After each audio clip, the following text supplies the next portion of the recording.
네, 오늘은 본문의 말씀을 가지고 요셉과 마리아의 믿음이라는 제목으로 하나님의 말씀 나누도록 하겠습니다. 예수님은 우리 삶의 주인이십니다. 그런데 예수님을 삶의 주인으로 영접하기 위해서는 믿음이 필요합니다. 예수님을 믿어야만 예수님이 내 삶의 주인이심을 인정할 수 있고 예수님이 이끄시는 삶을 사실 수 있습니다. 예수님을 믿지 못하는 사람들 중에는 예수님을 믿으려고 애를 쓰는 사람들도 많습니다. 그런데 안타깝게도 이들은 성경에 나오는 몇 가지 사건들 때문에 예수님을 믿지 못합니다. 우리에게는 아무런 문제가 안 되는 성경의 내용들이 어떤 사람들에게는 믿음의 걸림돌이 되고 있는 것입니다. 세상 사람들이 잘 받아들이지 못하는 사건으로 대표적인 것이 오늘 본문에 나오는 동정녀 임신 사건입니다. 처녀 마리아가 예수님을 임신하게 되었습니다. 처녀 혼자 임신하는 것은 사실 우리의 경험으로는 있을 수 없는 일입니다. 이 부분에서 세상 사람들이 턱턱 걸려 넘어지는 것도 이해가 안 되는 것은 아닙니다. 하나님께서 은혜를 주셔야만 이 사실이 믿어집니다. 하나님께서 우리에게 은혜를 주셨기 때문에 처녀 마리아가 예수님을 잉태한 사건을 우리 모두는 믿고 신앙 고백을 하는 것입니다.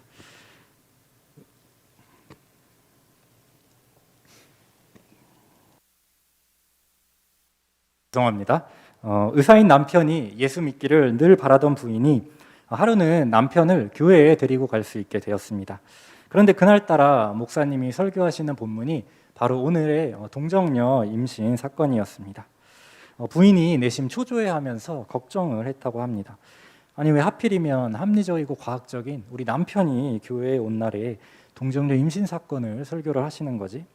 조마조마하면서 예배를 마친 후에 이 부부가 목사님을 만나게 되었습니다.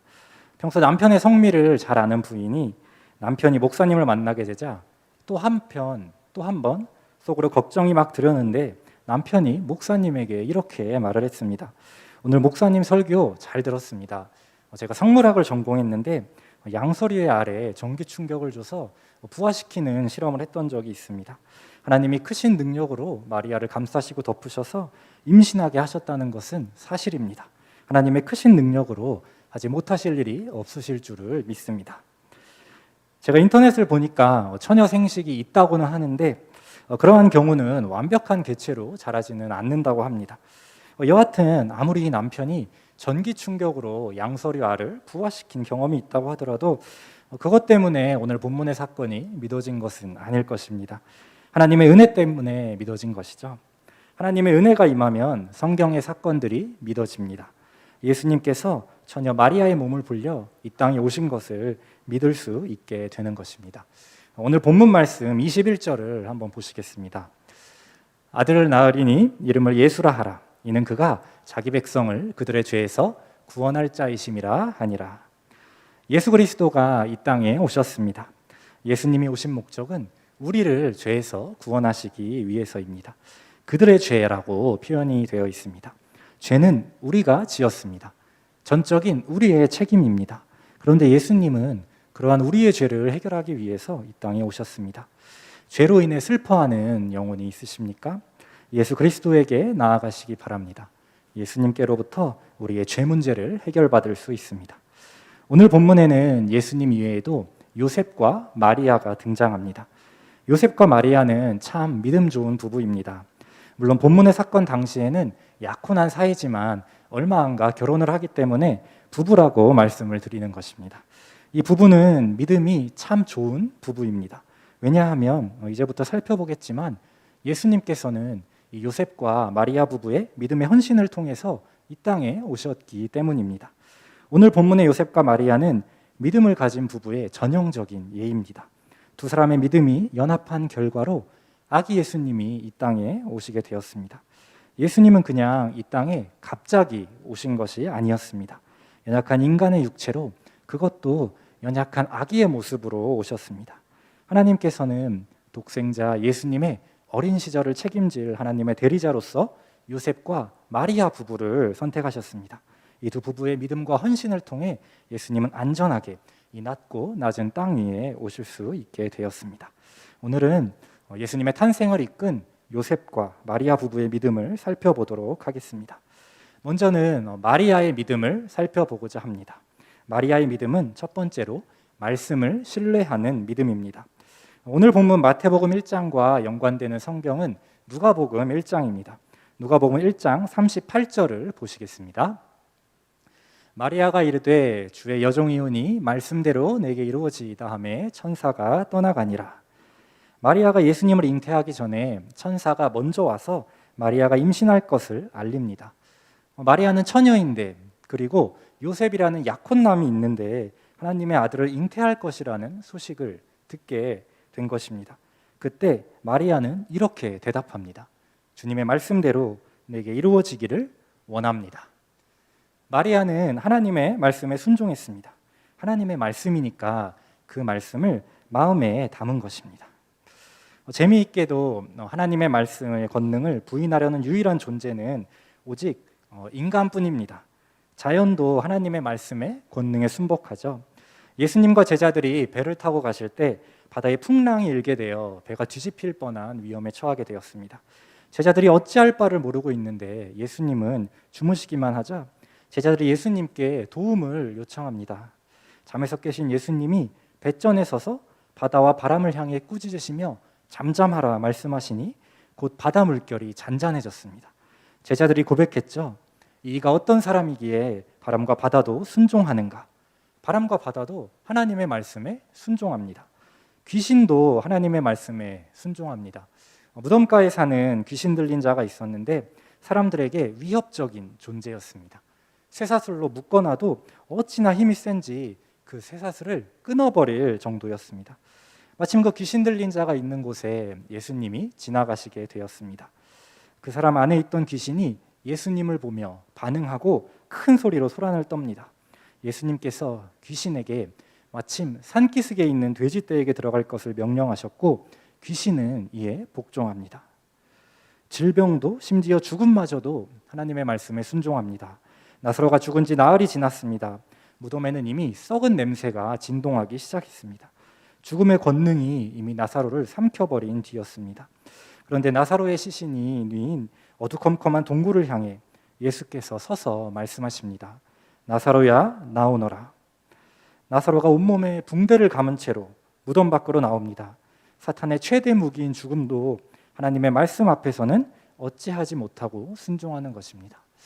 그런데 우리 인간은 하나님의 말씀에 잘 순종하지를 못합니다. 자꾸만 내 경험과 생각을 들이대려 합니다. 그런데 하나님의 말씀에 대한 믿음이 없으면 하나님의 일하심도 없습니다. 말씀을 믿고 순종할 때 하나님의 일하심이 내 삶의 현장에 나타나게 되는 것입니다. 마리아의 탁월한 점이라고 한다면 하나님이 말씀하신 대로 이루어질 것을 믿었다는 점입니다. 하나님의 말씀을 믿은 마리아의 믿음대로 예수님께서는 이 땅에 오시게 되었습니다. 누가복음 1장 45절 말씀 이렇게 되어 있습니다. 주께서 하신 말씀이 반드시 이루어지리라고 믿은 그 여자에게 복이 있도다. 마리아에 대해 말하고 있는 말씀이죠. 주께서 하신 말씀이 반드시 이루어지리라고 믿었던 마리아. 그녀는 그녀의 자궁으로만 예수 그리스도를 임신하지 않았습니다. 하나님의 말씀을 믿는 믿음으로 아기 예수님을 잉태한 것입니다. 하나님은 마리아의 믿음을 통해 예수님을 이 땅에 보내셨습니다. 2004년 8월 당시에 초등학교 4학년 정희재 군은 지리산 백무동 계곡 폭포 주변에서 실종 41시간 만에 119 구조대에 발견이 되었습니다. 아버지와 친지 등과 함께 등산을 하던 중 어느 순간부터 정희재 군만 따라 떨어지게 되었던 것입니다. 아무리 아빠 엄마를 불러도 대답이 없었고 사람처럼 보이는 물체가 있어서 달려가 보면 나무였고 또 사람이겠다 싶어 달려가 보면 바위만 서 있었을 뿐이라고 당시에 절망적인 상황을 떠올렸습니다. 그런데 지리산 자락에서 무려 이틀 밤을 보내야 했던 정희재 군을 살려낸 것은 평소에 아버지의 말씀이었다고 합니다. 밤이 되어 무서울 때면 우리나라 산에는 맹수가 살지 않는단다라는 아버지의 말씀을 기억하면서 무서움을 견뎌냈습니다. 비가 내리자 산에서 비를 맞고 잠들면 체온이 떨어져서 죽을 수도 있다는 아버지의 말씀이 생각나 침낭을 뒤집어 쓴 채 밤을 지새웠다고 합니다. 산에서 길을 잃어도 물소리 나는 쪽으로 가면 살 수 있다. 개울을 따라 내려가면 산 아래에 사람들이 있기 때문이란다. 아버지의 말씀을 따라 정의제군은 결국 무사히 살아 돌아올 수 있었습니다. 사랑하는 성도 여러분, 신앙인도 마찬가지입니다. 하나님의 말씀대로 살면 됩니다. 말씀하셨으면 그 말씀대로 된다고 신뢰하면 됩니다. 또 하나님이 말씀하셨으면 그대로 순종하면 됩니다. 하나님의 말씀대로 내게 이루어지리이다. 말씀에 대한 절대적인 신앙으로 살아가는 모든 분들 되시기를 주님의 이름으로 소망합니다. 예수님의 탄생 사건에서 볼 수 있는 마리아의 또 한 가지 믿음은 바로 용기 있는 믿음입니다. 처녀이며 약혼자가 있는 마리아가 결혼도 하기 전에 임신하면 주위 사람들은 과연 뭐라고 생각을 했을까요? 자연스레 부정한 일을 행했다고 여겼을 것입니다. 당시 유대 사회는 구약의 율법에 지배를 받던 사회였습니다. 구약 율법은 여인의 부정에 대해서 죽음에 이르는 형벌을 부과하고 있습니다. 신명기 22장 21절에는 부정한 처녀에 대해 이렇게 말씀하고 있습니다. 그 처녀를 그의 아버지 집문에서 끌어내고 그 성읍 사람들이 그를 돌로 쳐 죽일지니 이는 그가 그의 아버지 집에서 창기의 행동을 하였음이라. 너는 이와 같이 하여 너희 가운데서 악을 제할지니라. 창기와 같이 행동한 그 처녀를 돌로 쳐 죽이라고 말씀합니다. 구약의 율법에 따르면 부정을 저지른 사람은 돌에 맞아 죽어야 했습니다. 유대인인 마리아도 당연히 이런 율법을 알고 있었을 것입니다. 또 마리아는 자신의 임신 소식을 들었을 때 약혼자인 요셉이 어떻게 반응할지도 신경이 쓰였을 것입니다. 물론 마리아는 요셉을 믿었겠지만 약혼녀가 임신했다는데 화가 안 날 약혼자가 있겠습니까? 요셉이 앞장서서 자신을 돌로 쳐 죽일 수도 있겠다는 추측이 마리아 입장에서는 마냥 불가능한 것은 아니었을 것입니다. 요약을 하자면 천사가 전한 소식은 마리아가 용기 없이는 쉽게 받아들일 수가 없는 내용이었습니다. 그런데 마리아는 하나님의 말씀대로 드리라고 용기를 내어 받아들입니다. 마리아의 용기 있는 믿음을 통해 아기 예수님께서는 이 낮고 낮은 땅에 오시게 된 것입니다. 성경에는 마리아와 같이 믿음을 보여준 또 한 명의 여인이 있습니다. 라합입니다. 출애굽한 이스라엘 백성들이 약속의 땅 가나안으로 진군할 때의 일입니다. 가나안 지역의 가장 큰 성인 여리고성이 이스라엘 백성들의 길목을 막았습니다. 반드시 넘어야 하는 성이었기 때문에 이스라엘의 지도자 여호수아는 먼저 여리고성에 정탐꾼을 보냅니다. 그런데 역시 큰 성답게 여리고성의 경비는 아주 삼엄했습니다. 이스라엘의 정탐꾼들이 성에 잠입했다는 첩보를 듣고 여리고 왕은 성내를 수색합니다. 정탐꾼들은 급히 라합의 집에 몸을 숨기는데 거기까지도 여리고 왕의 수색대가 들이닥칩니다. 이때 라합이 기지를 발휘하죠. 먼저 정탐꾼들을 지붕에 올려보내 숨깁니다. 집 문 앞으로 들이닥친 수색대에게는 이미 정탐꾼들이 이 집에 들렸다가 성문을 닫을 때쯤 밖으로 나갔대고 둘러댑니다. 여리고 사람들에게 이스라엘 정탐꾼은 적입니다. 적과 내통한 것이 발각되면 라합은 죽을 수도 있는 상황이었습니다. 하지만 그녀는 용기를 발휘해서 정탐꾼들을 숨겨줍니다. 이 라합의 용기를 생각해 보자면 단순히 여장부만의 용기는 아니었습니다. 라합은 용기와 함께 믿음을 지닌 여자였습니다. 라합이 정탐꾼들을 숨겨준 이유는 그들에게 돈을 받거나 다른 이유가 있기 때문이 아니라 자신과 자신의 가정도 이스라엘이 섬기는 하나님의 백성으로 살고 싶다는 간절한 소망이 있기 때문이었습니다. 하나님의 백성이 되고 싶다는 소망, 다른 말로는 믿음이라고 할 수 있겠죠. 그 믿음 때문에 라합은 정탐꾼들을 숨겨주는 모험을 시도한 것입니다. 아시다시피 이후에 여리고성은 이스라엘 백성들이 7일 동안 13바퀴를 돈 이후에 저절로 무너져 내렸습니다. 그때 여리고성의 이방 백성들은 모두 다 죽임을 당했지만 용기 있는 모험을 시도했던 라합만이 그 공로가 인정을 받아 자신과 가족의 목숨을 건질 수 있었습니다. 라합의 용기 있는 믿음이 온 가족을 살리게 되었던 것입니다. 과거 독일의 철학자 칸트는 무서울 만큼 깐깐한 사람이었다고 합니다. 어느 날 그에게 어떤 여인이 청혼을 했습니다. 청혼을 받은 칸트는 그녀에게 내가 생각을 좀 해볼 테니 기다려달라고 답을 합니다. 그리고는 도서관에 가서 사랑과 관련된 책들을 읽고 연구합니다. 결혼을 해야 할 이유와 결혼을 하지 말아야 할 이유를 적었습니다. 이유를 모두 써본 결과 결혼을 해야 할 이유가 4개 더 많았다고 합니다. 그런데 마침내 결혼을 하기로 결론을 내린 이 칸트가 그녀에게 찾아갔을 때 그녀는 이미 다른 사람과 결혼해서 아이를 낳고 행복하게 살고 있는 중이었습니다. 칸트는 무려 7년 동안을 결혼에 대해서 고민하고 생각해 본 다음에 결혼하기로 결정했던 것입니다. 도서관에서 결혼에 대해 7년 동안 연구하면서 시간을 보내고 있는 남자를 기다려줄 여자가 세상에 어디 있겠습니까? 칸트가 지나치게 늦었던 거죠. 결혼은 생각으로 하는 게 아니라고들 합니다. 일생일대의 사건이고 결혼하게 되면 새로운 인생이 펼쳐진다고 합니다.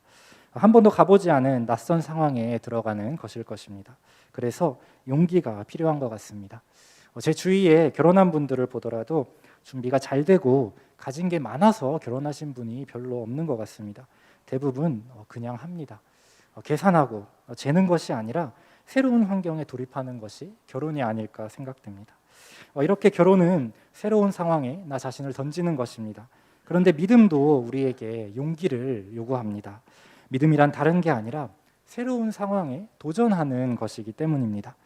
새로운 게 없고 또 늘 익숙한 환경에만 있다면 믿음이 별로 필요 없을 것입니다. 마리아에게 세상 그 누구도 경험해보지 못했고 또 앞으로도 경험할 일이 없을 사건이 다가오게 됩니다. 그때 마리아는 용기를 발동시킵니다. 잘못하면 돌에 맞아 죽을 수도 있는데 용기를 냅니다. 이 누가복음 1장을 보면서 참 이 마리아라는 여인은 믿음의 크기가 다르구나라는 생각이 들었습니다. 마리아가 자신이 임신한 사실을 깨달은 이후 이렇게 기뻐서 외칩니다. 누가복음 1장 48절의 고백입니다.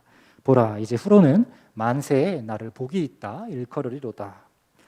마리아에게는 자신이 처녀이고 구약의 율법에 돌로 쳐 죽이는 것들이 있고 이런 것은 중요하지가 않았습니다. 자신의 태를 통해 구세주가 태어날 일로 인해 환희와 기쁨에 가득 차 있었기 때문에 다른 상황들에는 전혀 신경 쓰지 않았던 것입니다. 사랑하는 성도 여러분, 물론 우리가 마리아와 같은 상황에 놓일 일은 없을 것입니다. 자칫 돌에 맞아 죽을지도 모른다는 걱정을 하실 필요도 없을 것입니다. 그렇지만 삶의 자리에서 우리 각자에게도 필요한 믿음의 용기들이 있다고 생각됩니다.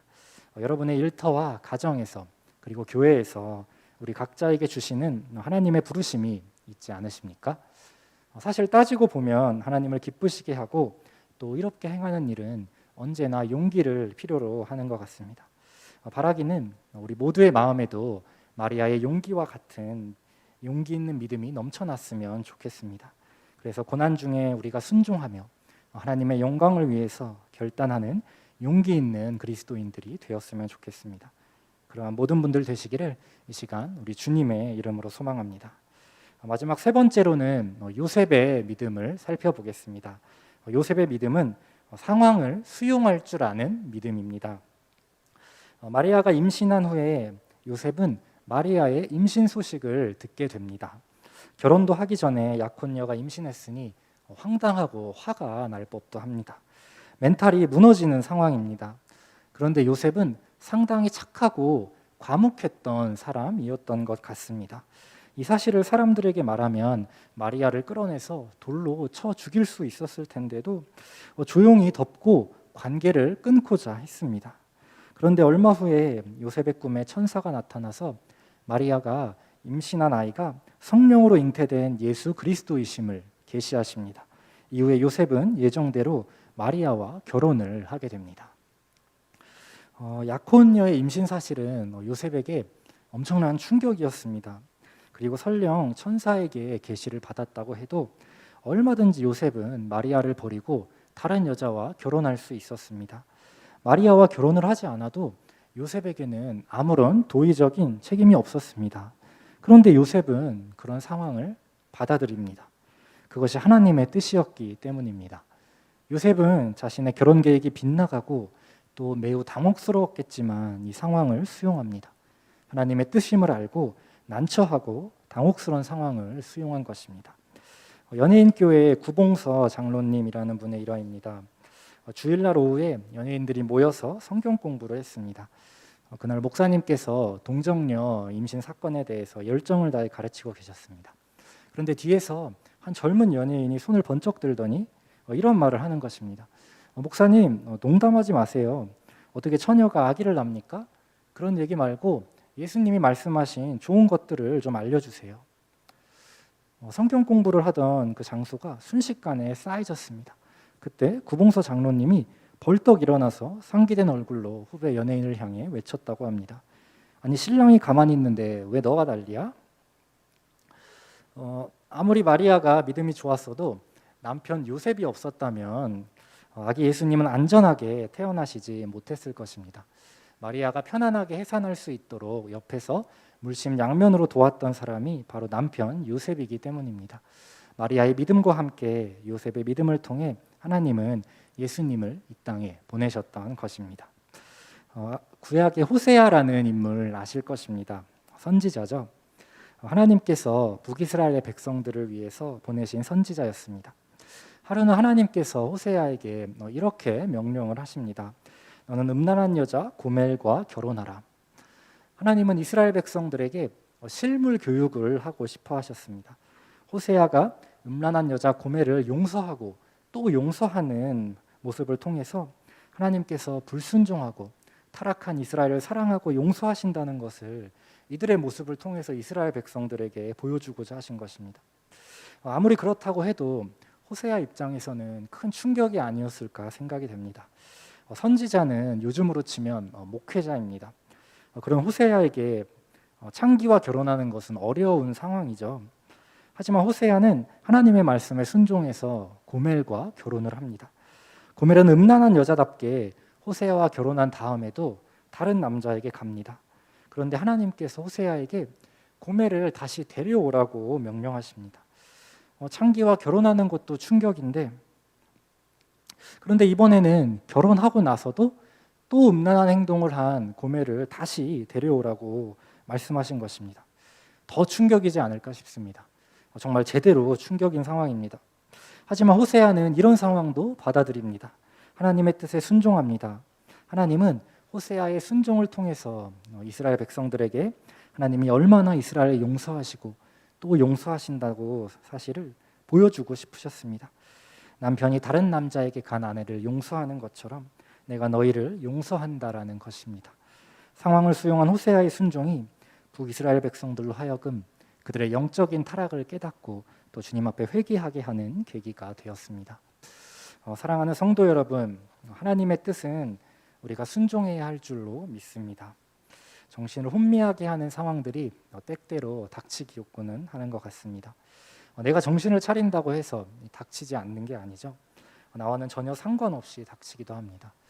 그것은 시험일 수도 있고 고난일 수도 있고 우리를 단련시키기 위한 하나님의 훈련이실 수도 있습니다. 다만 우리에게 닥친 상황이 하나님께서 주신 것이라면 그것을 수용할 때 하나님의 일들이 우리 삶 가운데 펼쳐지는 것을 보게 될 줄로 믿습니다. 말씀의 결론입니다. 예수님이 오시는 데는 요셉과 마리아의 믿음의 준비가 있었기 때문에 가능했습니다. 그리스도인은 무엇으로 승리할까요? 믿음입니다. 우리는 믿음으로 살 때만 승리할 수 있습니다.